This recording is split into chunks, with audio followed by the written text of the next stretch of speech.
Bonjour à tous, très heureux de vous retrouver pour ce nouveau numéro de Dimanche en politique sur France 3 Bourgogne. Le 17 juin 2017, les électeurs envoyaient à l'Assemblée nationale leurs nouveaux députés. Il y a donc tout juste un an, l'Assemblée changeait de visage. Dans le sillage de l'élection d'Emmanuel Macron, de nombreux députés faisaient leur entrée pour la première fois au Palais Bourbon. L'échiquier politique a également été largement bouleversé. Un an plus tard, comment nos députés ont-ils travaillé? Comment conçoivent-ils leur mission d'élus de la République? Sont-ils épuisés par le rythme législatif de cette première année? Voit-il une évolution dans la pratique politique? Et le nouveau monde annoncé par Emmanuel Macron est-il vraiment en marche? On en débat ce dimanche matin en direct sur France 3 avec Didier Paris, député Bonjour. La République En Marche de Côte d'Or. Bonjour, merci d'être là en direct. Didier Paris, avant de parler aux députés qui sont en face de vous, comment vous avez vécu cette première année en un mot? Très bien.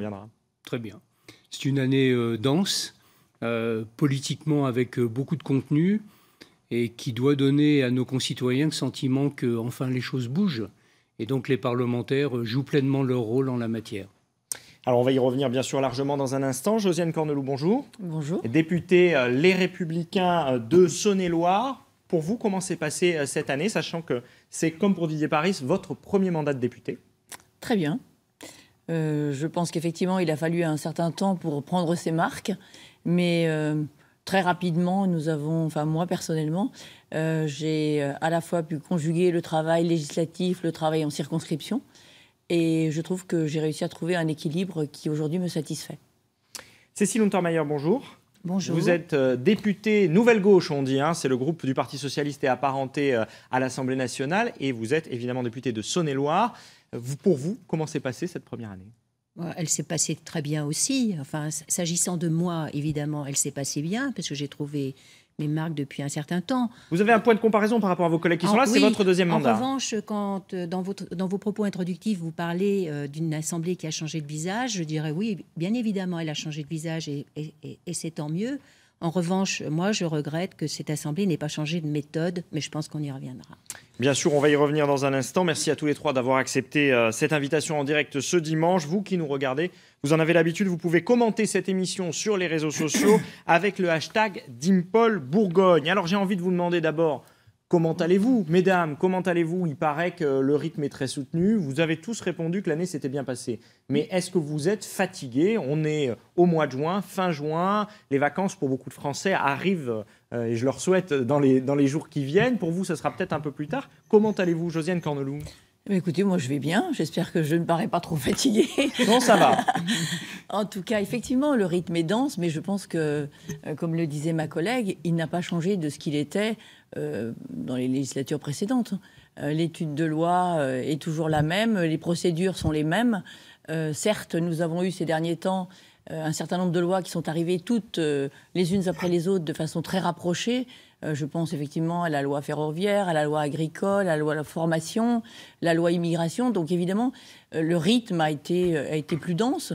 Mais je pense qu'au-delà du rythme, ce qu'il faut surtout regarder, c'est la qualité. Et ça me paraît plus important.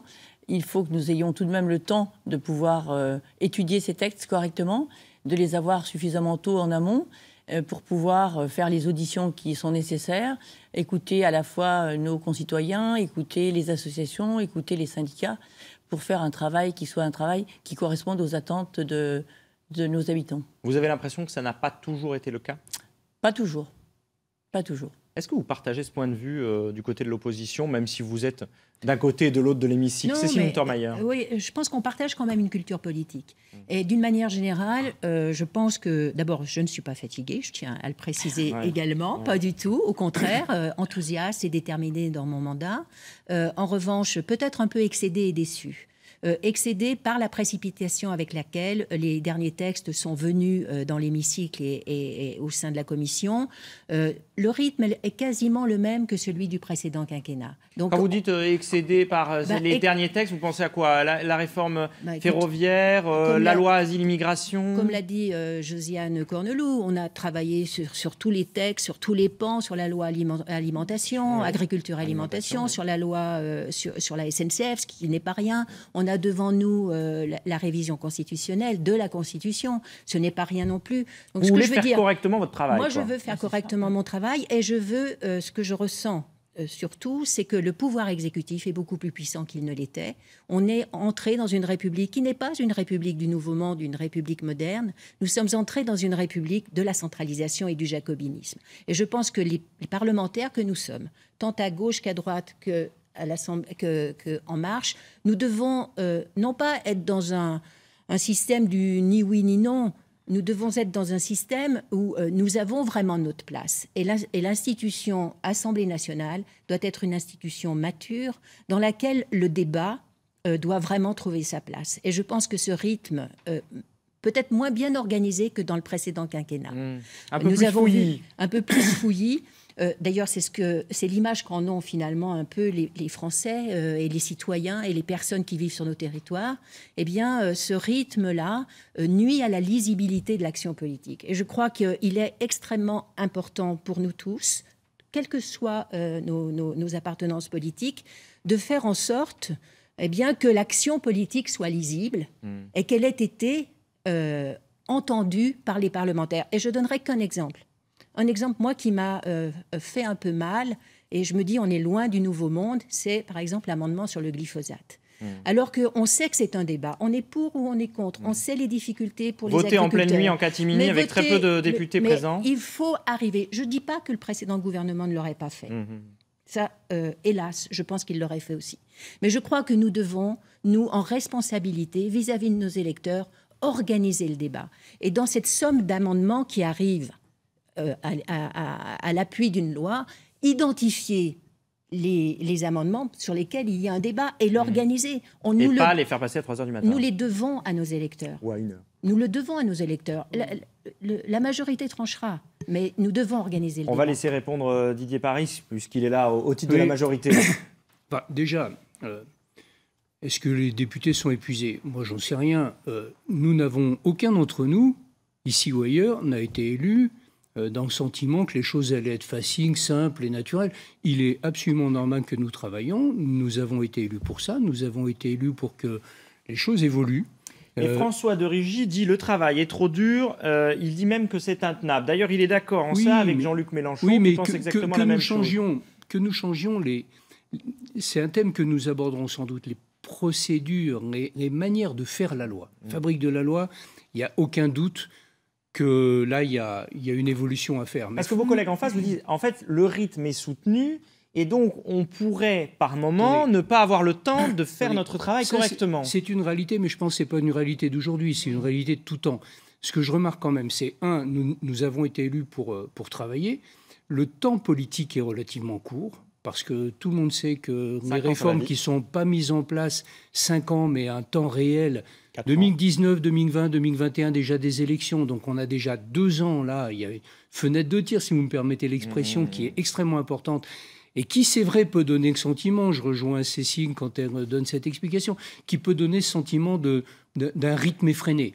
Cela dit, la plupart des dispositions que nous votons ont donné lieu à un dialogue préalable. Prenez la loi sur l'alimentation, prenez les ordonnances, ainsi de suite. Il y a eu un vrai débat citoyen. Il y a eu, je ne sais pas combien de réunions, 56 réunions avec les organisations syndicales sur la loi travail. Donc, nous arrivons à un niveau où quand même la perception citoyenne est déjà très importante. Après, c'est vrai, nous avons un rythme qui est élevé. À nous aussi je suis très frappé, moi, en une année, de voir à quel point les nouveaux parlementaires veulent être extrêmement présents à l'Assemblée. C'est un côté très positif. C'est un côté un peu lourd, c'est que vous avez certains textes avec 2000 voire 3000 amendements. 2000 à 3000 amendements. Mais ça, vous nous préparez une réforme constitutionnelle. Absolument. Et une loi organique qui va diminuer tout ça. Une loi constitutionnelle, une et plusieurs lois organiques, des lois ordinaires. Il y a d'évidence une évolution du système à mettre en place pour que, enfin, nos modes de travail ne soient pas des modes... C'est difficile à expliquer parce que finalement, nous, on le vit tous les jours. Oui, mais c'est très complexe pour le Voilà, citoyen, c'est un peu complexe, mais ce qu'il faut juste comprendre, c'est que nous avons beaucoup de discussions redondantes. Il peut y avoir jusqu'à 13 fois l'analyse d'un même texte entre les navettes, entre la première lecture, la deuxième lecture. Sauf que ce qui passe pour vous pour une simplification, du côté de l'opposition, Josiane Corneloup, ça passe pour on veut museler l'opposition. Eh bien, quelque part, je trouve qu'effectivement, l'intensité du travail est tout à fait présente. Nous souhaitons le faire au mieux. Donc nous souhaitons avoir le temps d'étudier ces textes correctement. Et le nombre d'amendements que vous évoquez, qui est certes important, je crois que dans les précédentes législatures, c'était la même chose. Il était aussi important. Il suffit de regarder la loi sur le mariage pour tous ou la loi sur la presse. C'était des lois qui avaient fait l'objet de très nombreux amendements. Et je crois qu'il faut être aussi très vigilant. Et je rejoins Cécile également lorsqu'elle disait qu'il ne faut pas arriver à une centralisation et à une négation du Parlement, parce que le fait de diminuer les amendements, c'est tout de même pour moi une atteinte à la liberté d'expression et une atteinte à notre démocratie. Oui, sauf qu'il n'a jamais été question de diminuer le droit d'amendement. C'est un droit constitutionnel, il n'y a aucun problème là-dessus. C'est nos modes de travail qui doivent changer, c'est tout à fait différent. Non, mais ce qui est évoqué, c'est quand même que certains articles demain seront étudiés en commission et d'autres articles seront étudiés en sciences publiques. Ce qui veut dire tout de même... peut-être le nombre d'amendements en fonction de l'importance du groupe. Hein, il n'a jamais été question constitutionnellement de limiter le nombre d'amendements. Par contre, ce que dit ma collègue est exact. C'est-à-dire, il y a des moments, sur certains textes, dès lors, alors reste à savoir comment la décision se fera entre les uns et les autres, mais sur certains textes, quand même, la redondance de la discussion est lourde, alors qu'on ne fait finalement que reprendre les mêmes arguments. Donc, quand c'est possible, on doit pouvoir améliorer le travail en commission au regard de celui de la séance. Quand vous dites tel amendement qui est passé en pleine nuit, oui, c'est exact, mais il faut se rendre compte que tout le travail parlementaire n'est pas seulement celui qui est en séance, celui qui est visible, celui que nos concitoyens... Non, franchement, vous savez bien il y a un énorme boulot derrière. L'amendement sur le glyphosate, la question du glyphosate, elle était cruciale, majeure au cœur de cette loi. Attendez, c'est une question importante, mais... Vous ne parlez pas, personne ne parle de la réalité de ce texte, qui est celui de la restructuration des prix agricoles, attendu depuis les lois de 62, qui est absolument fondamental. Qu'après, on parle du glyphosate comme étant un élément de société important, je ne le conteste pas. Mais finalement, y compris sur le regard de la presse, moi, ce qui me surprend beaucoup, c'est qu'on ne s'intéresse qu'à certaines questions, qui sont des questions légitimes, en oubliant tout le reste. Il y avait un débat au sein de votre majorité sur cette question. Et ça mettait aussi en difficulté par moment Nicolas Hulot. Et bon, c'est passé 1h du matin, c'est bien plus discret. Je le prenais, le glyphosate, je le prenais à titre d'illustration d'une inorganisation du débat et même d'une manipulation du débat. Et nous devons tous ensemble, nous les députés, nous défendre d'un exécutif qui nous dépose des amendements le jour de la commission, qui nous dépose des amendements le jour de la séance publique, sans étude d'impact, ne nous permettant pas de jouer notre rôle d'éclaireur et de voter en conscience. Donc on a un vrai sujet là-dessus. Moi, sur le nombre d'amendements, sur les 3000 amendements, je dis faisons quand même attention. Le Parlement, il est là pour parlementer. Et il ne doit pas être vécu comme un empêcheur de tourner en rond d'un exécutif qui voudrait travailler finalement tout seul avec sa haute administration. Sauf que à La République En Marche, on vous dit les Français veulent des réformes, ils ont élu une majorité et un président de la République pour les mener, et si ça prend trop de temps, eh bien, ils n'en verront pas les fruits. Et attention, les prochaines élections arrivent. Attendez, moi je pense que dans le précédent quinquennat, on a fait autant de réformes. Et d'ailleurs, le bilan sera beaucoup plus positif que ce qu'on a voulu faire. Et on sait pourquoi on a une alternance aussi brutale d'un gouvernement à un autre. On a fait des choses importantes. Le mariage pour tous était colossal du point de vue sociétal. On a fait sur le non-cumul des mandats. On a fait sur les conflits d'intérêts avec la haute autorité de la transparence et de la vie publique, par exemple. On a fait sur l'éducation aussi des choses intéressantes. Mais parfois, les débats peuvent donner l'impression aux Français qu'ils s'embourbent. Mais là, si vous voulez, il faut donner de la lisibilité politique et on ne l'a plus. Je pense que les Français ne savent plus vraiment où on va. On a cette révision constitutionnelle qui est majeure, qui va organiser le pouvoir, qui fonde notre démocratie. Et sur ce point-là, il faut nous donner du temps. Et fort heureusement, moi je tiens à saluer l'intervention de Richard Ferrand, qui a obtenu, vous voyez quand même, une semaine de plus pour qu'on puisse travailler un peu plus sereinement sur un texte majeur. Cette réforme constitutionnelle, vous avez l'impression qu'on est en train d'aller vers un régime plus présidentiel, qui donne plus de place et de choix à l'exécutif ? Je ne sais pas s'il est présidentiel. Moi, je connais Emmanuel Macron. Je sais que c'est un démocrate et je ne suis pas inquiète par rapport à ça. En revanche, ce que je redoute, c'est que l'Assemblée rate, si vous voulez, le coche, qui est de devenir une institution mature, ce qu'elle n'a pas été non plus dans le précédent quinquennat. Moins de députés, c'est bien ou c'est pas bien ? Moins de députés, moins de sénateurs ? C'est pas bien. Enfin, en tout cas, pour les députés, je pense que c'est pas bien, parce que pourquoi pas en limiter un peu, mais pas de la manière aussi drastique que celle-ci. Et je n'en comprends pas l'objectif, parce que en fait, un député, c'est un être hybride qui travaille sur deux jambes. D'un côté, à l'Assemblée nationale, de l'autre côté, dans sa circonscription, comme l'a dit d'ailleurs Josiane, et comme je sais que le fait Didier. On doit faire en sorte, penser le rôle du député élu dans une circonscription. S'il est élu dans une circonscription, il doit travailler avec les citoyens.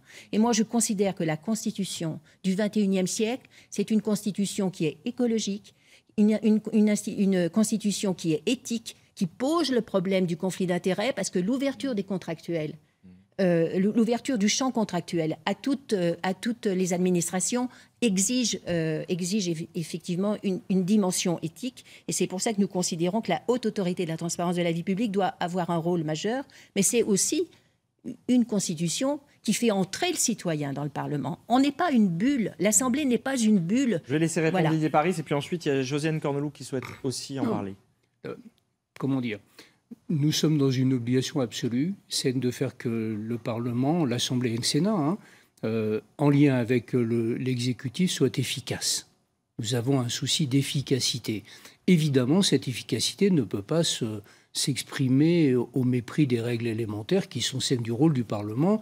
Du rôle du Parlement, on parle toujours de la création de la loi au Parlement, on parle rarement du contrôle de l'exécutif, on va en parler, qui est un point absolument central, et de l'évaluation. Vous ayez bien le temps en absolument. Et peut-être le problème, il est là au fond. Il faut impérativement que nous continuions à modifier. À modifier les textes pour faire que la France se remette en mouvement. Quand Cécile dit il y a eu beaucoup de réformes, oui sans doute, il y a eu beaucoup de volonté de réformes, des réformes effectives, efficaces, j'en suis moins sûr, mais c'est un débat plus de nature politique. Est-ce que le gouvernement doit être seulement efficace ? On a l'impression par moment que Emmanuel Macron parle du rôle du Parlement un peu comme s'il parlait d'une entreprise. Il faut que ça soit efficient, il faut que ça soit efficace. Oui, est-ce que c'est vraiment le rôle premier du Parlement le rôle premier du Parlement, c'est d'avoir suffisamment d'écart par rapport à la réalité pour prendre la hauteur qu'on attend de lui, mais en même temps suffisamment, comme l'a dit Cécile, je suis d'accord, suffisamment la perception du terrain, la perception concrète pour éviter des erreurs évidentes. Pour autant, moi j'insiste, il y a eu déjà beaucoup de textes qui ont été votés. Oui. Je crois que c'est des textes qui correspondent absolument à l'attente des Français. Et c'est vrai qu'il y a un besoin de pédagogie, c'est-à-dire tout va très vite. Et derrière, l'explication est parfois insuffisante. C'est un énorme travail. C'est un énorme travail auquel nous attelons. Et le retour en circonscription a cette absolue nécessité, c'est de réexpliquer ce que nous avons fait, pourquoi nous le faisons. Laisser parler Josiane Corneloup et ensuite dire un mot sur le travail en circonscription. Au regard de votre question sur la diminution du nombre des députés, je pense la même chose que Cécile. Aujourd'hui, nous avons des circonscriptions, je prends la mienne, 145 communes. Sur notre département de Saône-et-Loire, de 5 députés, nous allons passer à 2, voire 3. Ça veut dire que nous allons avoir demain des circonscriptions de 300 communes. Il me semble qu'effectivement, le rôle du Parlement, c'est d'être à l'écoute de ses concitoyens. C'est tout de même le peuple qui nous a élus. Nous avons une vraie mission. Et nous leur devons effectivement une efficacité, donc nous leur devons cette écoute. Et cette écoute me paraît absolument indispensable. Et moi, lorsque je vais très souvent dans des manifestations en circonscription de toute nature, j'entends l'attente de nos concitoyens. J'entends une efficacité, mais j'entends aussi le besoin de disponibilité, le besoin de proximité. Et avec des circonscriptions de 300 communes, celle-ci ne sera plus possible. J'ai bien compris votre argument, mais certains, peut-être ceux qui nous regardent, vont dire « Ah bah oui, mais surtout ces députés-là, ils ont peur de perdre leur siège aussi, non ?»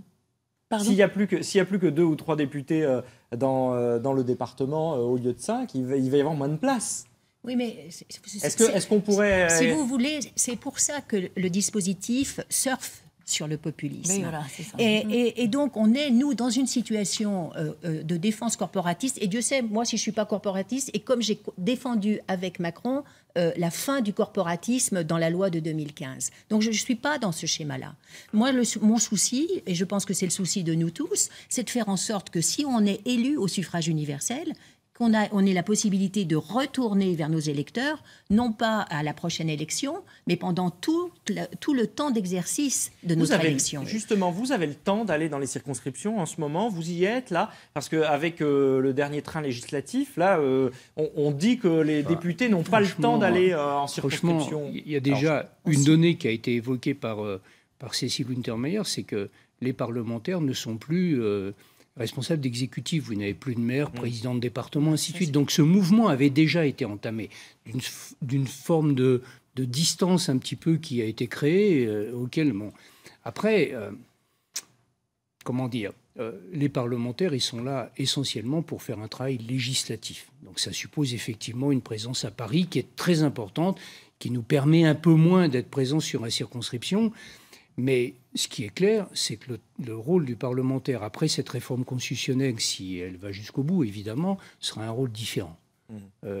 Moi, j'ai 225 communes dans ma circonscription. Le prochain député d'une circonscription comme ça, il en aura plus de 300 et probablement 250 000 habitants. En même temps, il y aura moins de députés à l'Assemblée, donc pour les communes, la présence en commission, etc. La question réelle, c'est que moins de députés sans aucun doute, et moi j'adhère tout à fait à ce projet, parce que je pense que notre rôle, il est de la fabrique de la loi, du contrôle du gouvernement.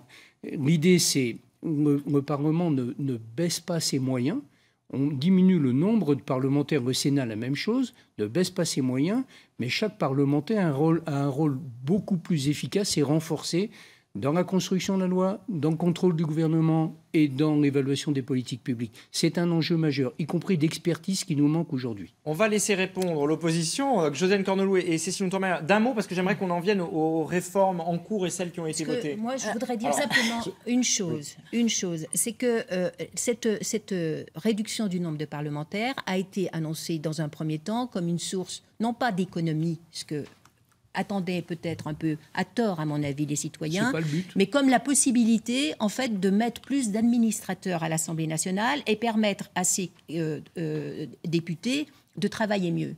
Mais il faut le dire quand même au peuple que l'on est en train de les priver d'élus au profit de hauts fonctionnaires. Et la haute administration est actuellement au pouvoir avec l'exécutif. C'est pour cela que nous sommes extrêmement réservés. Depuis tout à l'heure, sur cette réforme, il y a un accord entre le Parti socialiste et les Républicains. Lorsque notre collègue dit le travail du député, c'est d'abord un travail législatif, donc d'abord un travail à Paris, j'ai envie de vous dire oui, sauf que lorsque vous rencontrez les personnes en circonscription, vous êtes dans la vraie vie, vous êtes confrontés aux difficultés que vous expriment les personnes. Et c'est notre rôle de législateur de combler des vides juridiques, de pallier au niveau de la loi à des dysfonctionnements.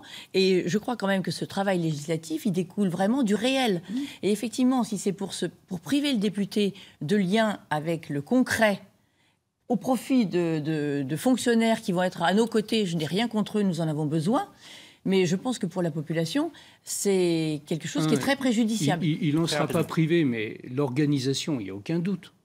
L'organisation devrait être différente. Et contrairement à ce que vous dites, ce n'est pas des hauts fonctionnaires dont on aura besoin. C'est des assistants parlementaires qui nous font défaut aujourd'hui.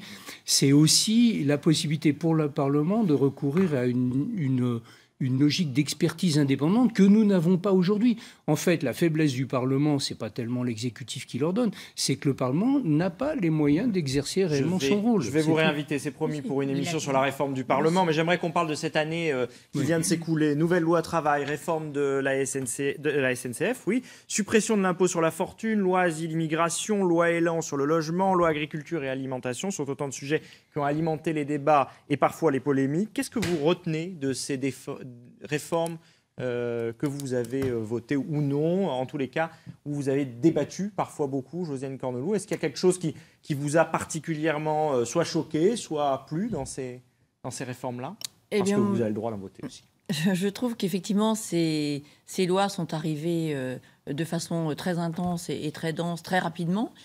Pour certaines, avec peut-être un manque de temps pour aller en profondeur. En tout cas, moi, je me suis beaucoup investie sur la loi agricole parce que c'est une problématique qui est très présente dans ma circonscription. Oui. Beaucoup également sur la loi formation-apprentissage parce que là aussi, j'ai rencontré en circonscription de nombreux chefs d'entreprise qui m'avaient évoqué énormément de difficultés, etc. Et je trouve que pour un certain nombre d'entre elles, nous sommes passés à côté du fondement même de la loi et de l'objectif premier. Typiquement, la loi agricole, alimentation, l'objectif premier, c'était de redonner du revenu et de valoriser davantage le produit. Eh bien, en fait, lorsque vous regardez la finalité de cette loi, nous avons fait passer un amendement qui vise à mettre des indicateurs pour définir un prix qui intègre les coûts de production. Nous l'avons passé à 3 voix, notre groupe. Sans cela, il n'y avait rien par rapport au prix. Et c'était l'essentiel tout de même. Rapidement, même question pour Cécile Untermaier. Eh bien, moi, je regrette de ne pas avoir voté plus de lois qui étaient proposées par La République En Marche. J'en ai voté. La loi sur la confiance me paraissait nécessaire, même si je pense qu'on pleure tous maintenant la réserve parlementaire que l'on pouvait entourer de garanties, parce que les associations sont en souffrance actuellement. J'ai voté aussi le droit à l'erreur, que j'ai trouvé extrêmement intéressante. Et d'ailleurs, Gérald Darmanin m'a aidé dans ma circonscription sur un dossier sur le fondement du droit à l'erreur en anticipant le texte. Donc moi, je reconnais bien sûr des avancées tout à fait intéressantes, mais là encore, je crois que le débat n'est pas suffisamment plein et transpartisan. Et ce que je ressens actuellement, c'est que La République En Marche, finalement, avec le « en même temps », c'est un peu dans le ni oui ni non. Et le « en même temps », il se fait entre soi. Alors que le « en même temps », ça devrait être aussi la prise en considération d'une opposition qui apporte des éléments de Une minute d'émission, allez-y. En total désaccord, parce qu'évidemment, quand Cécile dit ni oui ni non, il me semble avoir compris au contraire qu'on reprochait à l'exécutif et au Parlement actuel de trancher trop vite et trop fort. Donc il faudrait savoir où on en est. L'Assemblée, je ne dis pas l'exécutif. Il y a quand même eu quelques difficultés pour la majorité. Et deuxième élément, ce que je remarque, c'est qu'aucune loi n'a été votée qu'avec les voix de la majorité. Aucune. Il y a toujours eu des accords politiques et c'est sain, c'est normal. Il y a, comme ça vient d'être dit, la perception de ce qu'il y a un certain nombre d'avancées qui sont faites, qui sont réelles, qui étaient nécessaires, y compris sur les thèmes de la sécurité qu'on n'a pas abordé. La prorogation de l'état d'urgence est suivie la mise en place d'une loi sur la sécurité intérieure. Merci à tous les 3 d'avoir accepté de répondre à ces questions et de débattre en direct ce matin. Merci à vous de nous avoir suivis pour ce dernier numéro de la saison. On se retrouve bien évidemment à la rentrée pour de nouveaux débats. Dans un instant, le point sur l'actualité régionale avec Fabienne Acosta, suivi de la partie nationale de Dimanche en politique. Francis Letellier poursuit ce débat en recevant Aurore Berger, porte-parole du groupe La République En Marche à l'Assemblée. Bon dimanche à tous sur France 3.